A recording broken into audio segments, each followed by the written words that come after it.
Slide 10. Committed expenditure, sir சொன்ன மாதிரி 64.4 of revenue preempted. இது ரூபாய் 100 வருவாய் எடுத்துக்கொண்டு எளிமையாக விளக்குகிறேன். முதலில் வட்டி, ஊதியம் மற்றும் ஓய்வூதியம் போன்று நிர்ணயிக்கப்பட்ட தேதிகளில் கட்டாயமாக செலுத்த வேண்டிய செலவுகள் ரூபாய் 64.40 எடுத்துக்கொள்கிறேன். அதாவது வெறும் எதையும் செய்யும் முன்பே அந்த தொகை முழுவதும் செலவாகிவிடுகிறது. அதன் பின் வெளிப்படையாக அதிகம் தெரியாத இன்னொரு கட்டாய செலவு தொகை உள்ளது, ரூபாய் 23. இதில் உள்ளாட்சி அமைப்புகளுக்கு சட்டப்படி வழங்க வேண்டிய மானியங்கள், முத்திரைத்தாள் கட்டண மேலதிக வரிகள் இருந்து உள்ளாட்சி அமைப்புகளுக்கு கட்டாயமாக வழங்க வேண்டிய பங்குகள், மாநில கடன் பெற அனுமதிக்க மத்திய ஒன்றிய அரசு வலியுறுத்தும் மின்வாரிய இழப்பீடு நிதி உதவிகள், மேலும் ஓய்வூதிய திட்டத்தின் மாநிலம் வழங்க வேண்டிய இணை பங்களிப்பு ஆகியவை அடங்கும்.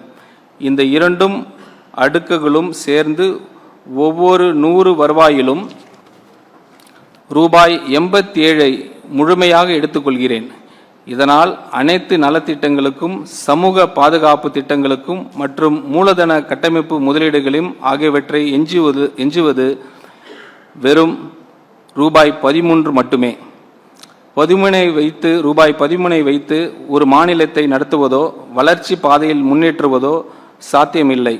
இதன் விளைவாக வழக்கமான அரசு திட்டங்களை கூட செயல்படுத்த மாநில கட்டாயமாக கடன் வாங்க வேண்டிய நிலைக்கு தள்ளப்படுகிறது. அந்த கடன் மேலும் கடனை உருவாக்குகிறது. அதிகரிக்கும் கடன் வட்டி செலவு உயர்த்துகிறது. அதிகரிக்கும் வட்டி செலவு அடுத்த ஆண்டில் எஞ்சும் அந்த ரூபாய் 13ஐயும் இன்னும் குறைக்கிறது. இவ்வாறு ஒரு தீய சுழற்சியை தொடர்கிறது. மேலும் புதிய உறுதியளிக்கப்பட்ட ஓய்வூதிய திட்டம் அஷ்யூர்ட் பென்ஷன் ஸ்கீம் ஆண்டுக்கு கூடுதலாக 5000 கோடி செலவை உருவாக்குகிறது. அதுவும் ஆண்டுதோறும் சுமார் 10% அதிகரிக்கும் என்று கணிக்கப்படுகிறது. ஒரு உதாரணம், மாதம் ரூபாய் 100 சம்பளம் பெறும் ஒருவரை நினைத்து பாருங்கள்.